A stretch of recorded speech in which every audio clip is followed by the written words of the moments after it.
પ્રભુને લઈ, ઠાકોરજીને લઈ માથા પર પધરાવી વસુદેવજી ગોકુલ ગયા, નંદ બાબાના ત્યાં પધરાવ્યા, દીકરી લઈને પાછા આવ્યા અને જેવી માયા મહેલમાં આવી આપોઆપ દરવાજા બંધ થયા, તાળા લાગી ગયા, સિપાહીઓ જાગી ગયા, ગઈકાલે કથા સાંભળી એમ. અને પછી તો એક જગ્યાએ બહુ જ આનંદ છે વ્રજમાં અને એક જગ્યાએ મથુરામાં બહુ જ વિષાદ છે. ભયંકર ક્રોધ, વિષાદ, ક્લેશ, કંકાસ અને કકરાટ મથુરામાં ઉપજ્યો.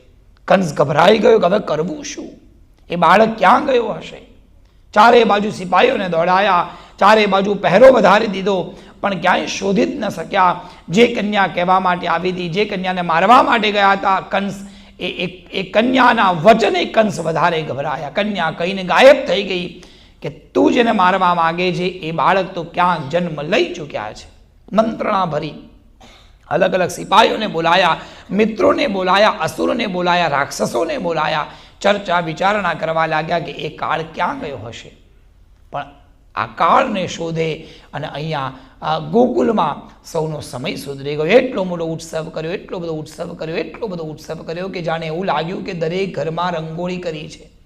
દરેક ઘરમાં કૃષ્ણ જન્મની રંગોળી થઈ, ઘરે ઘરે દીવડા પ્રગટાવવામાં આવ્યા. દિવાળી જેવો ઉત્સવ ગોકુલમાં થયો.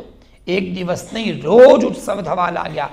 કૃષ્ણ જન્મનો એટલો બધો આનંદ, એટલો બધો આનંદ કે આજ દિવાળી, કાલ દિવાળી, ગોકુળમાં તો રોજ દિવાળી જેવો ઉત્સવ, રોજ આનંદ થાય, રોજ માખણ મિશ્રીના મટકા ફૂટે અને અદ્ભુત ઉત્સવ થાય. કૃષ્ણ ભગવાનનું અદ્ભુત સૌંદર્ય વર્ણન કર્યું.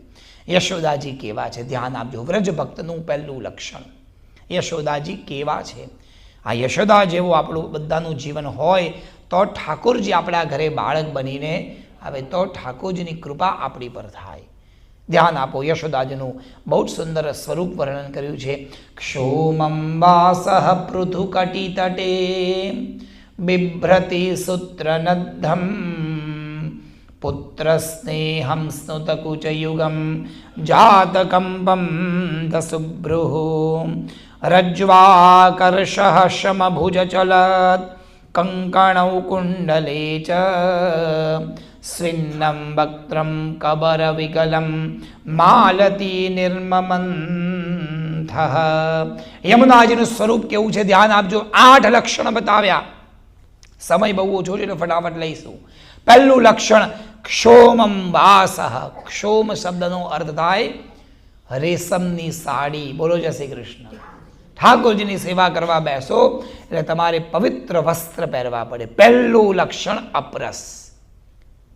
રેશમની સાડી અત્યંત પવિત્ર કહેવાય. રેશમની સાડીને ક્યારેય કોઈની અભડછેટ લાગે નહીં. એ ના ધો તો પણ ચાલે. બોલો જય શ્રી કૃષ્ણ. આવા અલગ અલગ ધાતુ, અલગ અલગ કપડાં આવે. કોટનનું કપડું ધોવું જ પડે તમારે. પોલિસ્ટરનું તો વાત જ ના કરતા, એ તો આવે જ નહીં આપણા ત્યાં. પોલિશ સાટન આવે, સાટિનનું કપડું થોડુંક રેશમ જેવું હોય એટલે માટે કોટનને ધોવું પડે. એવી જ રીતે ધાતુમાં સુવર્ણ અત્યંત પવિત્ર કહેવાય. સોનાને ધોવું ના પડે. ચાંદીને પાણીથી ધોય એટલે પવિત્ર બની જાય. તાંબુ અને પિત્તળ એને કલાઈ કરવી પડે, એને તપાવો તો એ ગરમ થાય, તો એ પવિત્ર બને. સ્ટીલ હોય તો એને, લોખંડ હોય તો એને ઘસવાથી પવિત્ર બને.